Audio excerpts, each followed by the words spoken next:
All right, guys, well, welcome back to episode 14 of the League Express podcast. My name's Jake KEARNAN, and joining me as always is the editor of League Express, MARTYN SADLER. MARTYN, welcome, and how Hi, good was Jake. it to have some international football over the weekend? Well, it was absolutely marvellous, and I've actually written a column on the England-Tonga game in League Express here, and I put the headline in just what the doctor ordered, and I think that was a pretty good summary, really, because if the RFL had tried to plan this game and plan the outcome, I think what they would have hoped to do would be obviously to get an England win, but to get a very competitive game and to get the Tongans nearly winning towards the end. And of course they scored that late try, converted try to make it 22-18.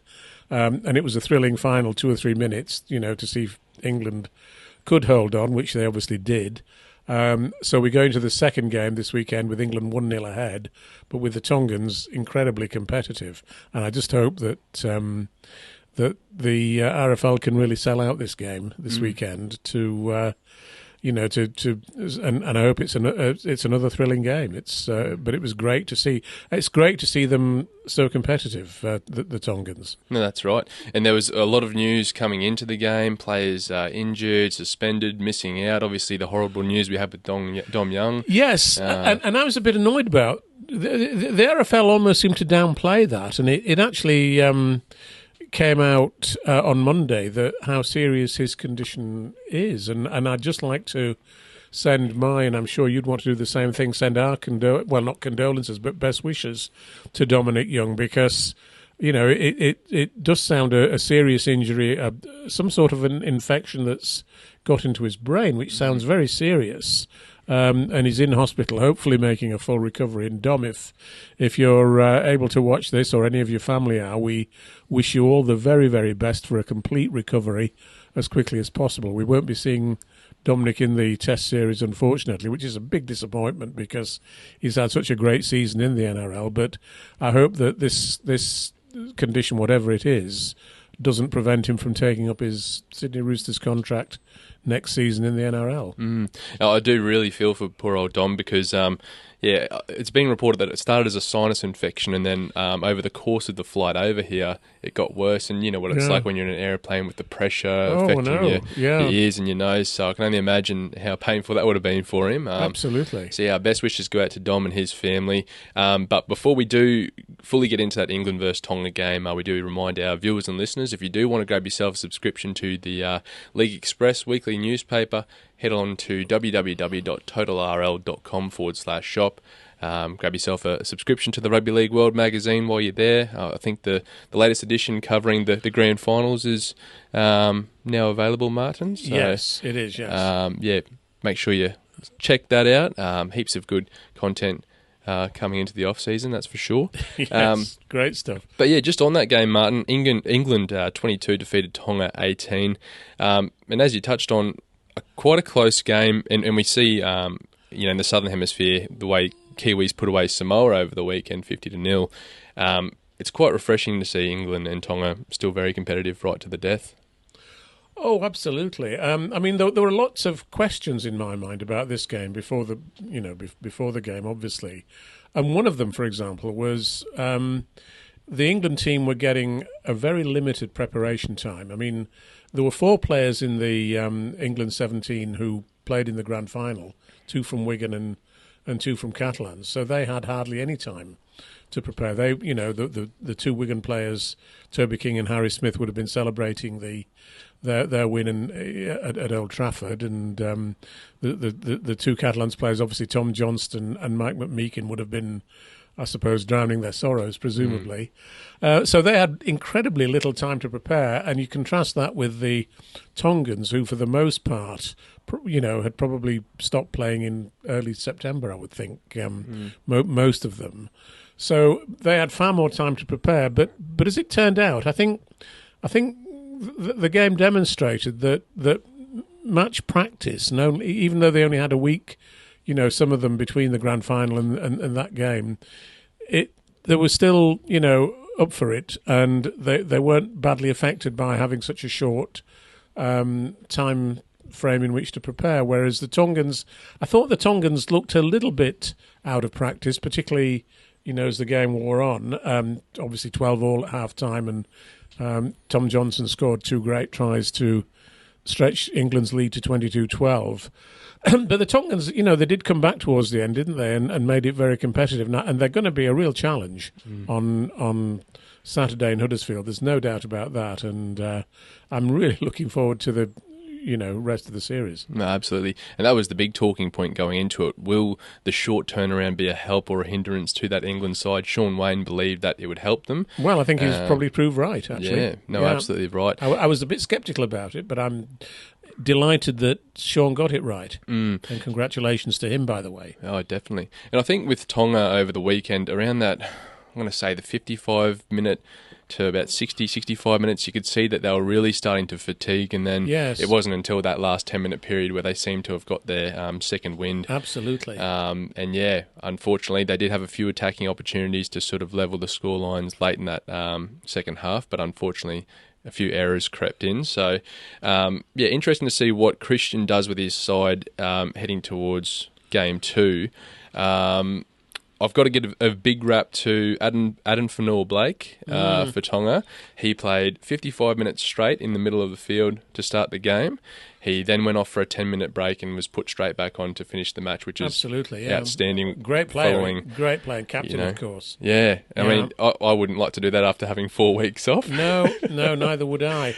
I mean, the other question for me that arose was, obviously George Williams was missing, so that actually led to 2 questions. How would the England halfback combination fare with Mikey Lewis coming into partner Harry Smith? And how would Jack Welsby perform as captain? Well, I think the answers are positive in each case, aren't they? Jack Welsby is a tremendous star, and I thought he almost gave the pass of the season to Tom Johnston to score that first of Tom Johnston's tries on the left, when he gave it just onto Tom Johnston's outside shoulder, and Johnston just was able to step outside Stafford Toa to score that really crucial try, and that really gave England a tremendous amount of momentum, didn't it? And of course he then followed it up by picking off the pass from Will Hopoate to intercept and score his second. I thought Will Hopoate, by the way, there were 2 Super League players in the in the Tongan side, Hopoate and Tuilola here, and Hopoate, probably only had 2 weeks rest, didn't he, after Saints went out of the playoffs to Catalans, and I thought he was a real good player for the Tongans. He caught every high ball that went anywhere near him, and I think it was unfortunate that he gave away that interception pass that led to that second try for Tom Johnston. But it was a really great game, and Jack Welsby, I noticed there was an article in an Australian publication today encouraging every NRL club to come in for Jack Welsby, and I suppose that's inevitable. But he does, you would think that at some stage you might want to, try his luck in that competition, wouldn't you? Oh, absolutely right. And just to touch on a few things there, you mentioned that pass from Welsby. It's one of those passes that there's a lot of risk to it, but for him to chance his arm and just if he'd got it just slightly wrong, Stafford Toa could have intercepted it and ran the length of the field. Oh, that's right. It could have gone the other way. So I mean, you're right. But, in this country, we do, I think, we are prepared to take risks to play the game, and he did, and it paid off, But sometimes great players do things and, it doesn't come off. But, fortunately in this case it did. No, he absolutely nailed it, and you do love to see that risk versus reward pay off. Yes. Yeah. But looking forward to Game 2. Is there any changes on either side, with their lineups that you would like to see? I'd be very surprised. Of course, George Williams is still suspended for the second game, so I imagine that Mikey Lewis, after his great showing, will continue at standoff. What a great try he scored! Made his debut, obviously, for England, and scored an absolutely brilliant try with fantastic footwork. And I don't know whether you saw it, but on the TV, I mean, I was working in the office, so I wasn't at the game. I had to watch it on TV, sadly. But his interview after the game, he was in tears with pride and joy, and it's absolutely wonderful to see. And we made that the image of the week in League Express, actually, that image of Mikey struggling to speak because he was so overwhelmed by emotion. It was wonderful to see, and he looks such a great kid, and so much pride there, and he obviously had achieved such a lot in the game, and just wonderful, I thought. Yeah, I did see it sort of on the train home. I couldn't believe it because, he came in and said a few things at the press conference, but wasn't as emotional as that BBC interview post-match. But God, it was so refreshing. Down a bit by then. But no, it was quite surprising for me to see that, and I sort of took great joy out of watching. Absolutely. How proud he was of that jersey. Yeah, and Harry Smith. I thought Harry Smith's kicking game was outstanding, even though the Tongans handled most of it really well. But Harry Smith's kicking game, I think he's another one who NRL clubs will be focusing on with a view to maybe making him a few offers to go down there. But I think that halfback combination was excellent, and if Mikey Lewis plays as well in the second test as he did in the first, it'll be actually quite difficult for Sean Wayne to bring George Williams back. To be honest, that would be an interesting selection dilemma, wouldn't it? And we'll just have to see what comes of that. No, absolutely. Speaking from the Tongan side, I'd like to see a few changes from Christian Wolf heading into the second game. I just think that their backline, it just seemed to miss a little bit of spark, and it might just be put down to them having so many weeks off and blowing out the cobwebs, but I know you touched on how well Will Hopewade played, but I wouldn't mind seeing him and Tolu Kola, the young winger from Manly, switch. So put Kola at fullback, just because when he filled in for Tom Trbojevic at Manly this season, with his pure speed and ability to get on the outside when attacking, he's very similar to Reece Walsh with that dangerous attacking speed. I think he could add another element to some of the backline plays. If Christian's watching this podcast, maybe he'll take your advice. Oh, I doubt it. I doubt it. He's probably sitting there thinking, what does this guy know? But I'd love to see that. And what did you think of that halfback combination? Lola here, obviously of Huddersfield Giants, and Isaiah Katoa of the Dolphins. I thought Katoa looks a really good player potentially. Yeah, I thought they gelled very well. I will say with Katoa, his performance surprised me a little bit because he played a lot of his season in the middle for Dolphins, like playing at lock, and he sort of played as a ball playing middle. But yeah, he fit right in. His goal kicking was great. Lolahia, he obviously had that beautiful little kick in behind for Tyson Frizzell's try, who scored on debut, which was, I thought he played very well. His third international debut for 3 different teams. It's wild, isn't it? Yeah. And quite the hairstyle to go with it as well, with the bleached blonde hair. I never quite know why players decide to have bleached blonde hair. I never think it looks great, personally, but, it's their choice. If that's what he wants to do, at least he then stands out. It's easy to recognise him, isn't it? That's right, right. But I do think with Tonga, they've just got so many great forwards, and it's going to be really hard for Christian Wolf to fit them all in and get their game time because on the weekend, like, they had Hamoli Olakawatu sitting on the bench. He only got about 29 minutes, and for me, I would have him starting as a second rower. That's just my personal preference. And then they've also got Kaloa Matangi. They've had to play Felice Kafusi in the middle rather than on the edge. So it's going to be... I didn't think Kafusi was as dominant as I thought he might be, actually. No. I mean, I think he'd had some great games for the Dolphins, particularly earlier in the season. And I thought he's a terrific tackler and can really put on some bell ringers, can't he? But and he didn't play badly, but I didn't think he was quite as prominent as I thought he would be. No. And I don't know what Christian will do going forward, but it's probably a bit different for Felice going from playing on an edge to in the middle. Obviously, there's a lot more traffic through the middle, and it might have been a defensive move to try and slow down England's pack. But I'm really intrigued to see what Christian does. He might not change his side at all, and I'm really looking forward to this weekend's matchup. And I expect it'll be another tightly contested battle. Oh, I'm sure it will be. As I say, I don't expect Sean Wayne to make many changes at all. I've not heard of any injury problems from the 17 that played at the weekend. So you would imagine that he'd go with the same team. But they've got to be pretty careful because I'm sure that the Tongans will be quick learners, and Christian Wolff will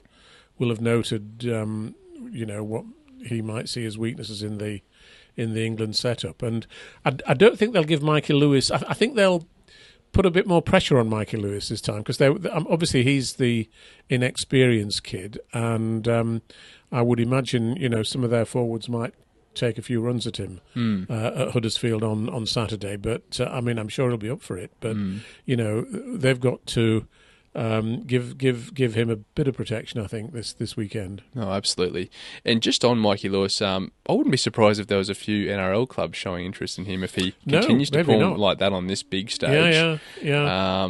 And he's just... You can tell that he's played a lot of fullback in his time because of how great his running game is. Yes, that's right. And 22 years old to be performing like that on the big stage is great, isn't it? Yeah, it's great. I mean, he's got a little bit of the Reece Walsh about him, hasn't he? As Mikey Lewis. And, I thought his try showed that. And not just that, he made a great break as well that actually...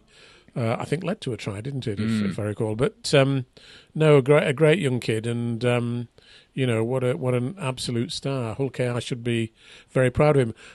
I'd like to just say one thing about Hull KR and Mikey Lewis, actually, because you won't know this, but we have squad numbers in Super League, which is not the case in the NRL.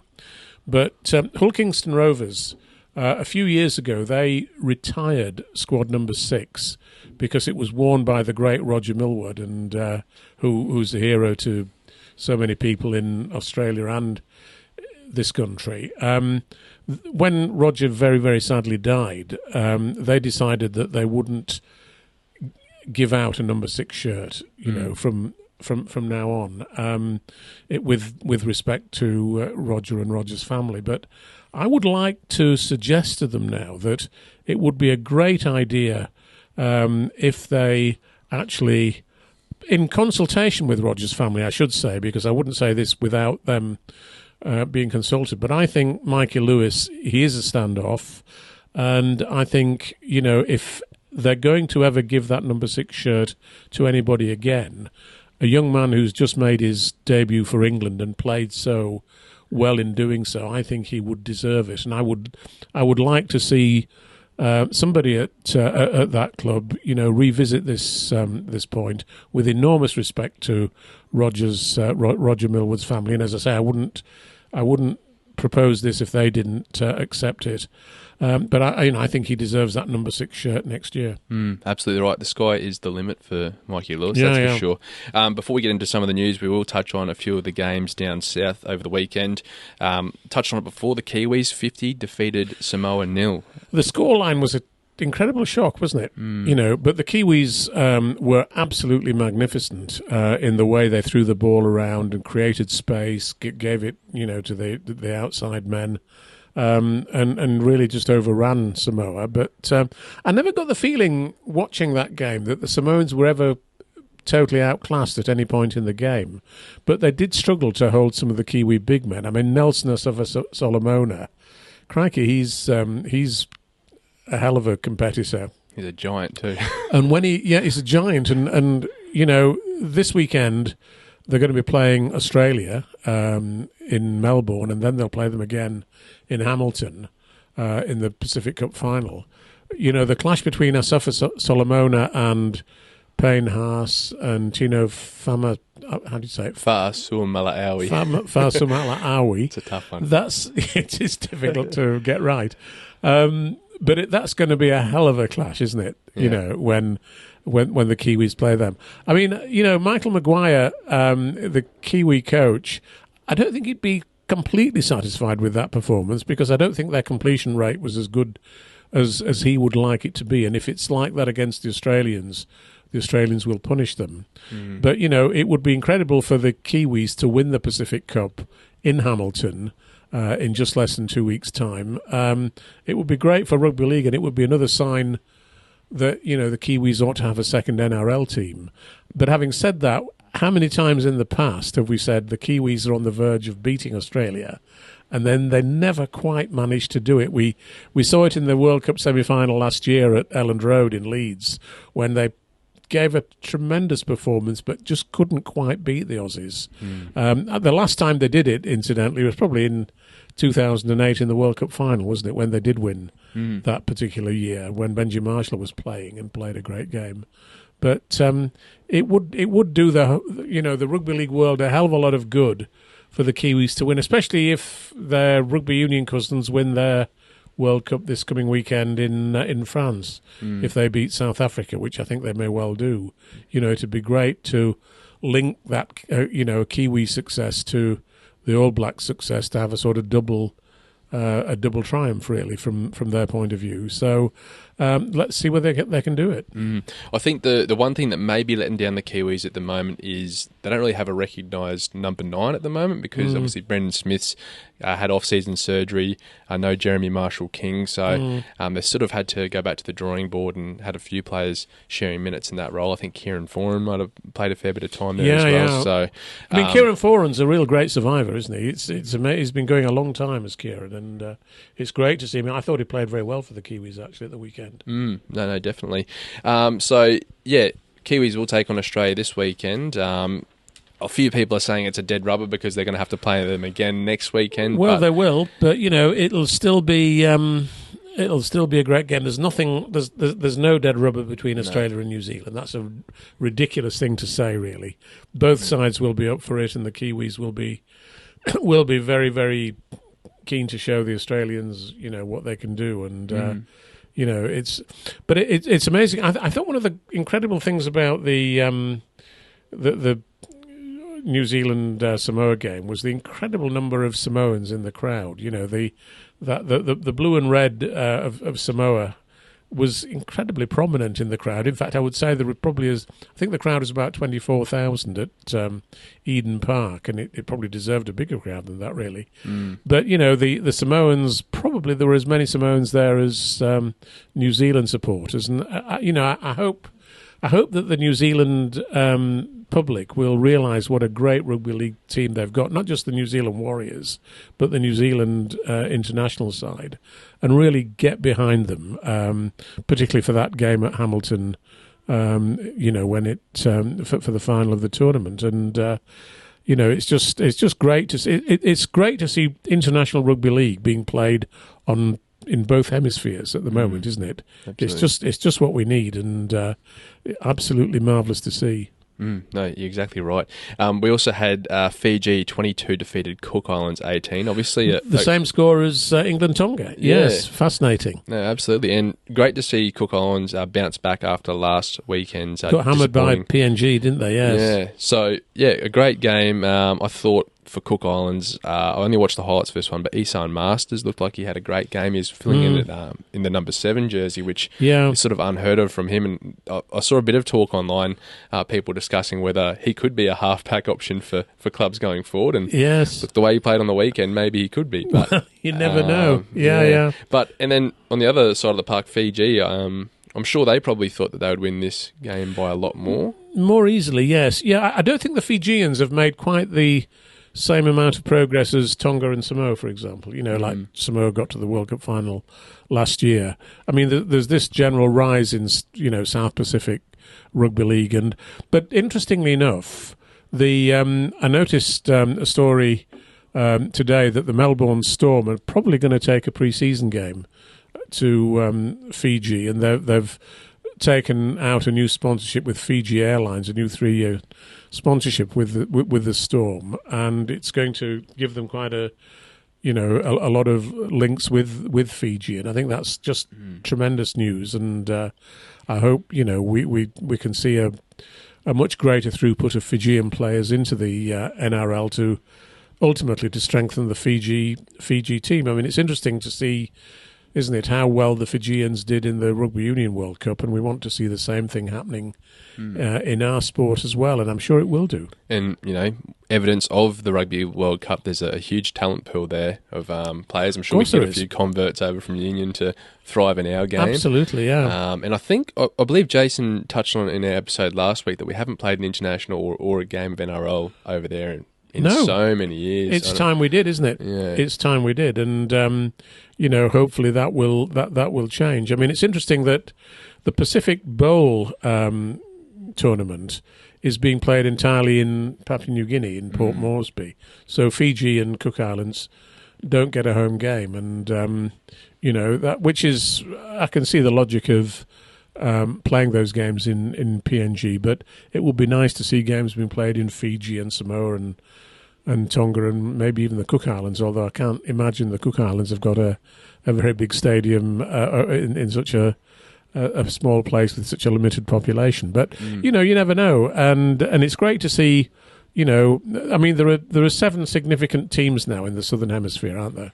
With Australia, New Zealand, and 5 South Pacific teams, and that it's compared to where we were 10 or 20 years ago, it's great progress for rugby league, I think. No, absolutely, and I think there should be more and more encouragement of I guess getting players to represent their country of heritage. Oh, of course, yeah. We've seen that. Well, so many players, as we've seen with Tyson Frizzell, so many players now could potentially play for several countries. They've got residence, they've got where they were born, they've got where their parents were born, where their grandparents were born. I mean, potentially, I think you could play for about 10 countries if you were, just happened to have ancestors who were born in the right places. So, yeah, it's absolutely marvellous. And, I mean, there's always this... I think Mal Meninga sort of questioned whether we ought to be allowing this to happen quite recently to the degree that it is. But I think it's just strengthening the game, and it's just great to see. And hopefully we'll see a great World Cup in 2026 in New Zealand or Australia, or perhaps both, when we eventually find out where that tournament is going to be played. Yeah, absolutely. We also had some women's games take place over the weekend. The Kiwi Ferns 28 defeated Tonga 10, and the PNG Orchids 28 defeated Cook Islands 20. So 2 very close games. Yeah, I've not had time to watch those games yet, but I will do before too long.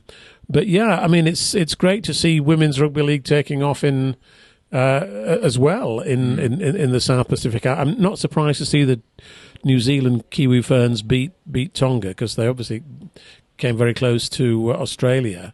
And again, you'd like to see the New Zealand Warriors with a women's team again competing in the NRLW, and hopefully that will happen fairly soon. Yeah, absolutely. And it's really great to see that none of the score lines have been blowouts, because you think of the women's rugby league and you think Australia and the Kiwis are the standout teams, but yeah, as you see, they're only 18 points in the Tonga game and 8 points in the PNG Cook Islands game. So absolutely, really great to see. But we'll get into some of the news now. Over the weekend, there was a crowd attendance of 12,898 spectators at the game out at Totally Wicked Stadium. Do you think this is a pass or a fail for rugby league or RFL? It's a sort of...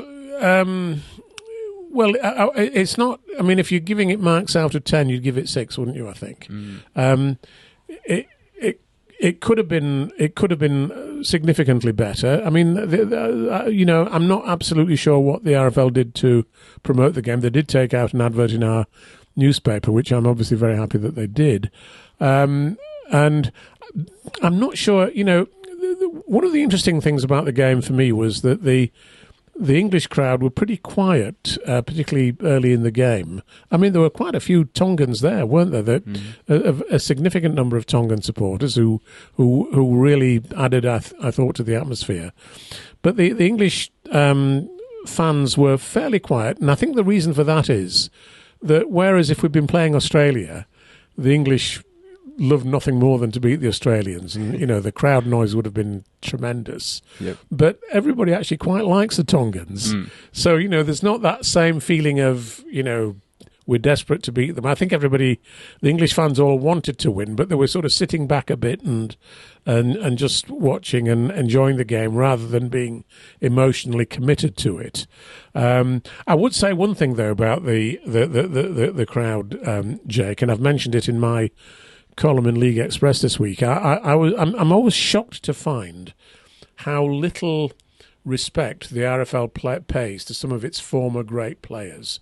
I was talking to Gary Schofield, who writes a column in League Express, and I just happened to mention to him last week, you'll be going to the game as a guest of the RFL, and he said, no, I'm never ever invited to anything. Wow. And I said, is that true of all former players? And he said, well, as far as I know, yes. And yet, if you watch the game on TV, you see the TV cameras pointing at them at the stand with quite a lot of spaces right in the middle, which ought to be filled by some of the great players, who have been great players for England or Great Britain in the past, who are still, knocking around and would be, ought to be there. I think as a sport, we just lack a bit of class in the way that we deal with some of these players who have thrilled us over the years. When they retire, we almost seem to cast them adrift. I don't think you do the same thing in Australia. I think in Australia you've got far more respect. I certainly get the feeling when I go to Australia that the game over there pays their former great players far more respect than we do here. And, I think this is a reflection of the fact that the RFL directors are not rugby league people. They're people who have come on board for one reason or another, not really connected with, the game itself or understanding the history of the game itself.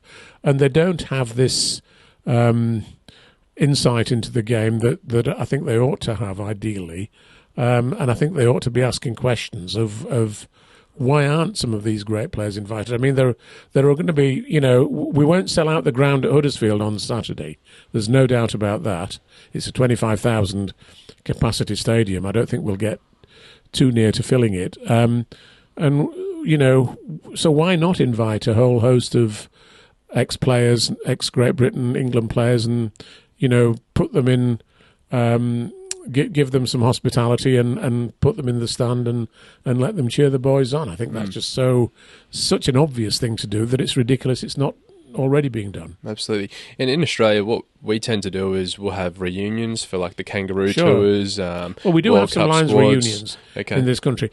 I mean, not every former player goes to them, but they ought to be there at big games, in my view. Yeah, and something as simple as inviting them out into the field so the crowd can give them a standing ovation. Absolutely, we seem to be giving standing ovations for everything these days, so I can't see why we can't.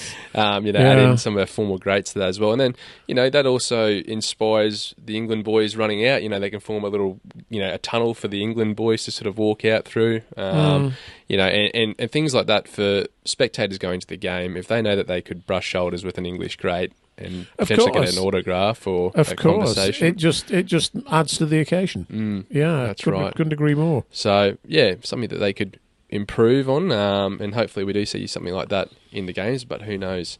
Now this week.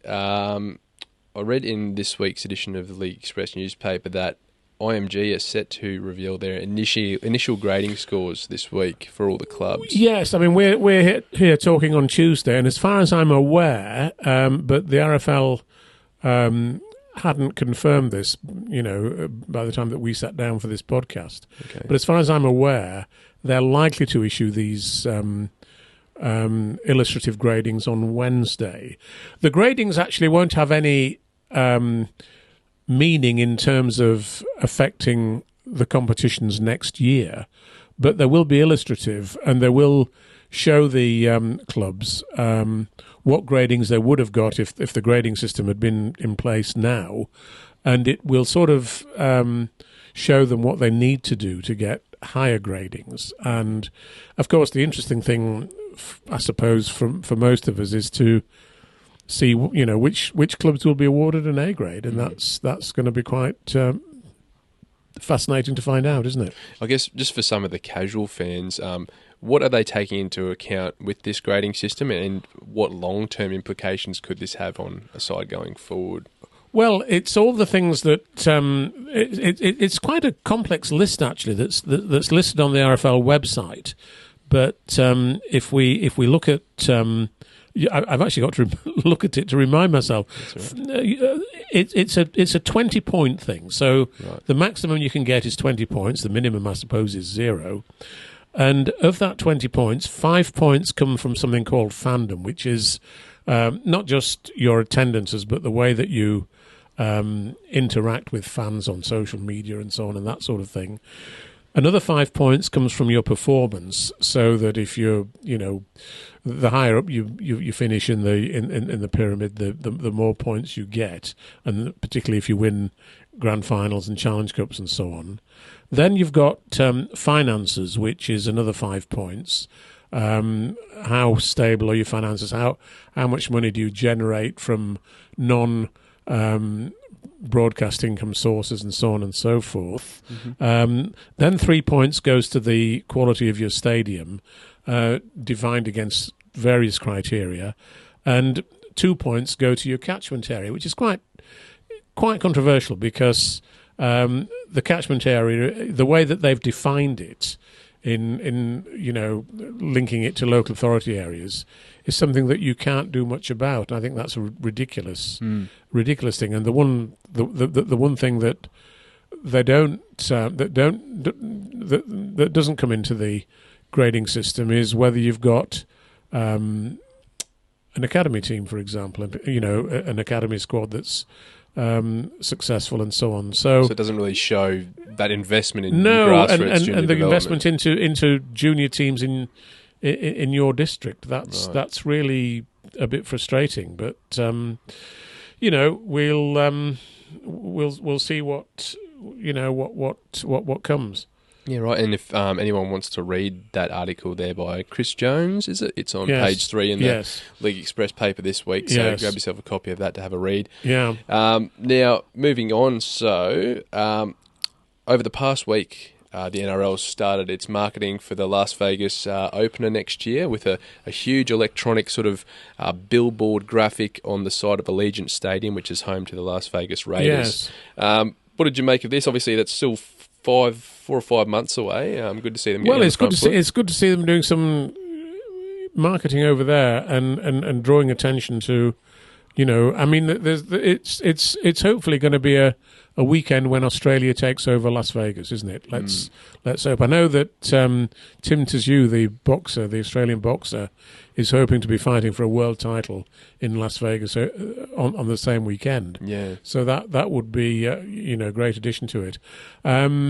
No, it's somebody told me that they'd already sold 20,000 tickets, which would be amazing if it were true. I don't know, I've not been able to verify that figure, so I don't want to take it too seriously yet. But with another 5 months or so to go, that wouldn't be a bad figure, would it? So, but also the news has come out this morning that Peter Vlandis, the chairman of the NRL, has been invited to the White House in America alongside his Prime Minister Anthony Albanese for a reception at the White House and a dinner and so on.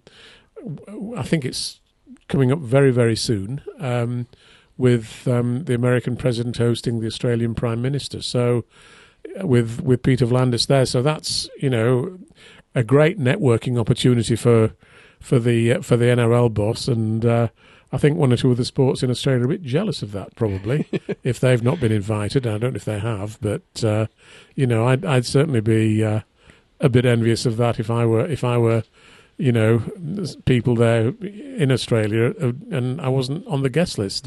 So that's interesting, I think. Yeah, Mr. Volandi's getting maybe you can persuade Joe Biden to turn up next. Yeah, maybe next March. He might be able to address the crowd and before the game. Who knows? You never know. Yeah. But a part of that story, David Riccio, one of the journalists from Australia, mentioned on radio last week that they're trying to get Tom Brady involved with the coverage. So, for those that don't know, Tom Brady is widely considered as the greatest quarterback of all time and the greatest player of all time in the NFL. And imagine having him in the commentary box. Or I think it might cost him a few quid to get him, but yeah, it would be amazing, wouldn't it? I mean, he he was playing well into his 40s, wasn't he? Yeah. With 45, I think he retired at, which was just last amazing. year, I believe. Absolutely amazing. And some argue that he could have continued playing. He was still playing at such a high level. So who knows? It might only get him for 20 seconds. It might cost him millions of dollars. But yeah. Well, maybe he wants to play rugby league. Who knows? That would be nice, wouldn't it? Oh, yeah. We'll see. Masters Rugby League, perhaps. Yeah, potentially. Now, I'll tell you one thing. I think I've said it before on here, that the only shame of the Las Vegas trip is that they're not taking any women's rugby league over there, because I think that would be sensational. I mean, I think the NRLW has been an amazing success story this year. And for an American audience to see women playing our sport, which is such a tough sport, and, the male players are such tough guys, but to see women playing it would be amazing. And women's sport is really big in the United States. The women's soccer is a major sport there. But to see women's rugby league alongside men's rugby league would be amazing. And I don't know whether there's still time to maybe put on 3 games on that day, make it a triple header, but with 2 of the top women's teams going. If Peter Vlandis is watching this, my advice to him is to think very carefully about doing that, because it would be tremendous for the image of rugby league over in the States, and I think would draw more people to the game itself. I've heard the White House has really good Wi-Fi, so maybe you can pull up a stream and watch the episode. Great to see, and it would be awesome, because their obsession with I guess rugby from an American fan point is they're sort of looking at us going, they're doing this without helmets and without pads, they've always. Yeah, but that's not the only selling point. I mean, sometimes, we've taken games over to America in the past, and the fans always comment on no helmets, no pads, but we want to get beyond that and tell them what to watch out for, actually, how to watch the game. One of the things we completely underestimate is the fact that new people coming to the game don't understand the rules, don't understand the tactics and strategic issues in playing the game, and they need to get somebody explaining it to them. That might be, a commentator on the day in the stadium explaining, when the referee gives a penalty, the crowd's reaction will tend to be, what the heck was that for? And we need somebody telling them. So let's see whether the NRL can pull that one off. Yeah, no, that's a great idea. And maybe even just some pre-recorded videos that they can play up on the big screen for the fans. Yeah, just illustrating the rules and strategy and so on. Because I think they're also trying to get a deal with Fox Sports 1, which is their primetime sports channel on Fox. And if they do get that deal, it'll be played in a prime time slot, so they're going to need to explain that to the viewers, that's for sure. Now, moving on, so a bit of news this week, Anthony Milford, the speculated deal with Lee Leopards doesn't look like it's going to go through. He seems to want to stay in Australia for next season. No real surprises here, but I guess it means that Lee Leopards will be back to the drawing board trying to find that Ben Reynolds replacement. Well, they were going after Brodie Croft, weren't they, before Leeds signed him? So we'll see what comes of that. That's right. Yeah. What was your reaction to that signing for Leeds? Obviously, we've been talking about it for a while now, but it's official now. Well, I mean, I can understand why Leeds have gone for both Croft and Ackers. I think that makes a lot of sense from their point of view. I'm disappointed that Salford felt that they had to sell those 2 players, but the report suggests that they got £300,000 for doing it. And oddly enough, that's just the amount that the clubs have lost out on, because, as we've said in League Express this week, the clubs all had to pay back £100,000 each to the RFL because of the RFL being short of money.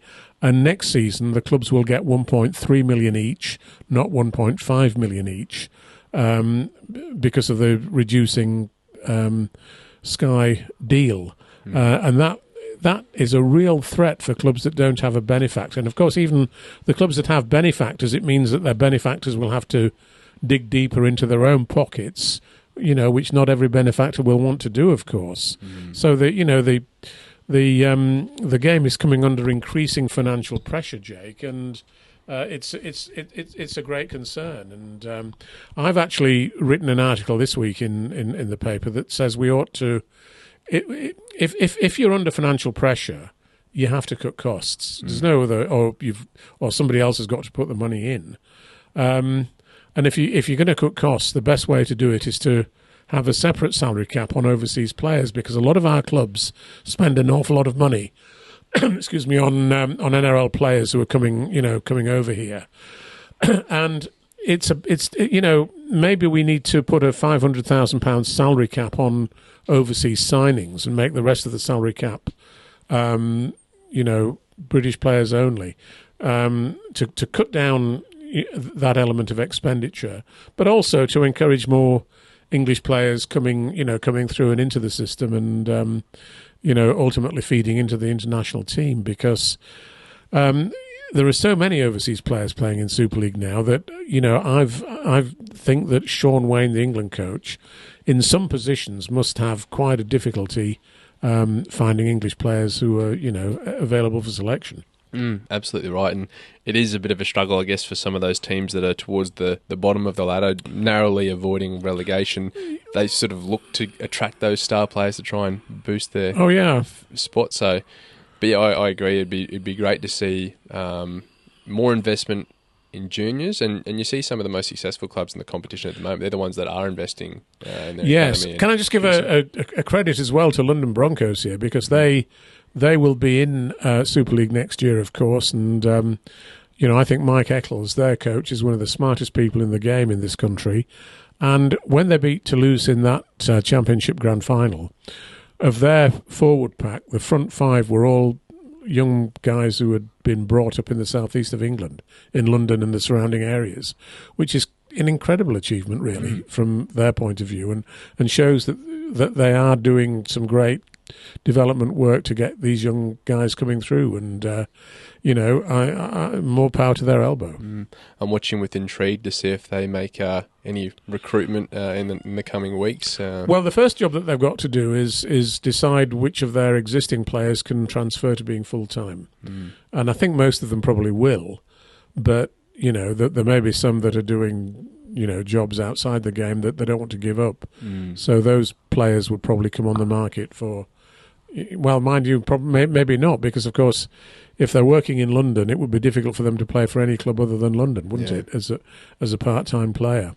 That's right. I hope they'll remain in the game. And that's why it's so disappointing to see London Scholars having thrown in the towel at the end of this season, because they might have actually had the benefit of some of those players if they were still involved in the game and playing again next year. That's really disappointing. No, absolutely. Yeah. And in this week's League Express newspaper, you touched on your column the amalgamation, or the possible amalgamation of the two championship. Well, I'm going to put an article on our website this week, probably tomorrow, explaining this a little bit more fully. But I don't believe in changing league structures that have already been decided, unless there's an emergency, and I think there is an emergency now. I don't think 8 teams in League One is sufficient to have a viable competition, and I think the 8 teams in League One should therefore combine with the 14 teams in the Championship to give a 22-team league. Now, having said that, it would be ridiculous, if you look at the top club in the Championship next year on current standings will be the relegated Wakefield Trinity, and it would be ridiculous to have them, I think, playing the bottom club in League One, which is Cornwall. But you can create a graded fixture system. I mean, most leagues in the world where not every team but when you've got a competition where not every team plays every other team, home and away, which is the case in the NRL, for example. It's the case in the NFL in the United States. Without exception, those competitions have a graded fixture system that ensures that the top teams don't play two games against the bottom teams. They give a relatively easier fixture list to the teams that probably need it most, those at the bottom. So, for example, if you were going to play a 24 game season in that merged competition, you give Wakefield fixtures home and away against the next 12 best teams. you'd give Cornwall home and away as the bottom club in the competition, home and away fixtures against the 12 next lowest placed teams, so that Cornwall and Wakefield would avoid each other, but would still be playing, they'd still be in the same league table. And as I say, that's true of, in a slightly more modified way, of the NRL next year. West Tigers, in the NRL, every team plays every other team once, but then they play 8 teams twice.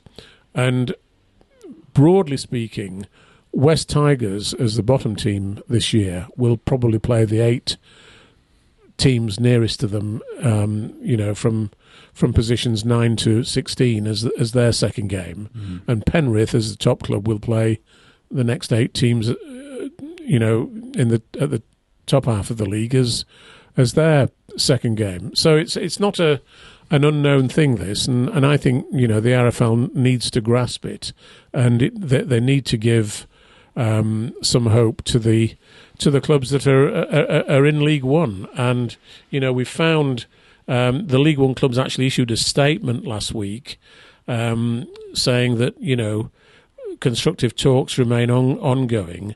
League One clubs are united and remain committed to working with our governing body and our championship colleagues to identify and implement the best possible league structure for 2024 and beyond. Well, I think I can give them that best possible league structure if they'll take notice, and I think we'd have a tremendous competition next year outside Super League. No, interesting. It'll be great to see if they take on some of your thoughts. Well, I hope they will. And you never know. Maybe they won't. Who knows? But I think the League One clubs realise that something needs to be done, and I hope that the Championship clubs won't act selfishly and try and block it, because in rugby league, one of the problems for our sport is that some clubs really do act selfishly and try and block progress, and it's something that we ought to try and prevent, I think. Yeah, absolutely. And just before we sort of wrap up, it's been reported that Papua New Guinea is the favourite to secure the next NRL licence. This came as a little bit of a surprise, but it seems like the federal government's willing to invest in it. It's been talked about for some time, but I don't think it's a good idea, because the federal government may be talking about, a figure of $25 million per year has been mentioned. But the trouble is, the federal government can change, can't it? And the government of Anthony Albanese might be replaced by a government that's far less sympathetic to this idea. The whole idea seems to be they want to tie in Papua New Guinea to Australia ever more closely to counter the threat of the so-called threat of Chinese dominance in that part of the South Pacific. But the NRL is a rugby league competition. You can't make decisions, or you shouldn't make decisions, that are based on non-rugby league criteria. Once you start doing that, you're asking for trouble, in my view. And, I think one day there will be a PNG presence in the NRL. But when it is, it's got to be in Port Moresby, not in Cairns. There's this talk about playing in Cairns. Well, there isn't a stadium in Cairns that's really good enough for that to happen. And the NRL. My advice to the NRL is to bring in an 18th club in 2027, but to invite applications from anywhere that wants to apply, including PNG. And if PNG have got the best application ahead of, say, Perth or a second New Zealand team, or Adelaide, or let's say another Brisbane bid, or the North Sydney, based in the Central Coast. If PNG have got the best bid in terms of rugby league criteria, then it goes to them. But it's got to be rugby league criteria, for my from my point of view, and not, we're not going to be asking, when looking at all these applications, which is the best for them for countering China? For goodness' sake, that would just be ridiculous. Yeah. I mean, it has to be whoever gets it, like you said, it has to be a sustainable bid. Of course, it has, and it just doesn't seem like it's a sustainable. Well, it might be one day, and I mean, there are quite a lot of companies based in PNG that could help sustain it, but though you'd be looking at long-term commitments, wouldn't you? Yeah, absolutely right. I think that's all. Oh, a bit of news today. Panthers have reportedly offered Jerome Luai $1.7 million over 2 years.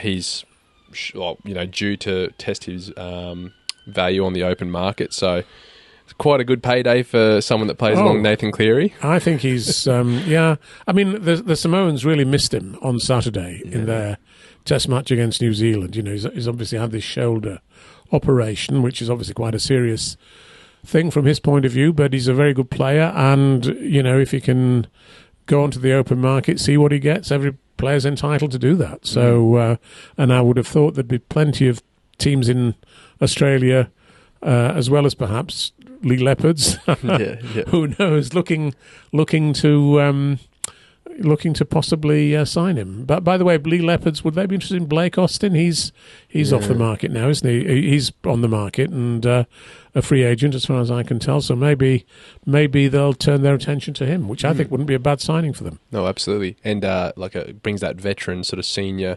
leadership to that team as well. Well, Blake Austin combining with Lachlan Lamb would be an interesting halfback combination, wouldn't it? Yeah, you might be onto something there, Martin. Yeah. We'll keep our eyes peeled. Well, if Lee sign him, and I've got no inside information, but if they do, you can put that down to me. Yeah, absolutely right. Maybe you're giving 10% from Blake Austin, please. That'd be nice, wouldn't it? Yeah. Well, perfect. We might wrap it up here, guys. Don't forget, if you do want to get yourself a subscription to the League Express weekly newspaper, head along to www.totalrl.com/shop. There's a heap of other stuff on there you can subscribe to as well. We might wrap it up here. Obviously, this weekend we do have England taking on Tonga at Huddersfield, which will be another great game. In the Southern Hemisphere, Kangaroos taking on the Kiwis, Papua New Guinea taking on Fiji, and in the women, we've got women's NRL, or International Rugby League, I should say. We've got the Jillaroos taking on the Kiwi Ferns. So it's great that we've still got football at this time of year. It is. Yeah, absolutely. Marvellous. Yeah, great. Absolutely. All right, well, thanks, Martin. Thanks, Jake. We'll see you all again next week. Cheers. Thank you very much.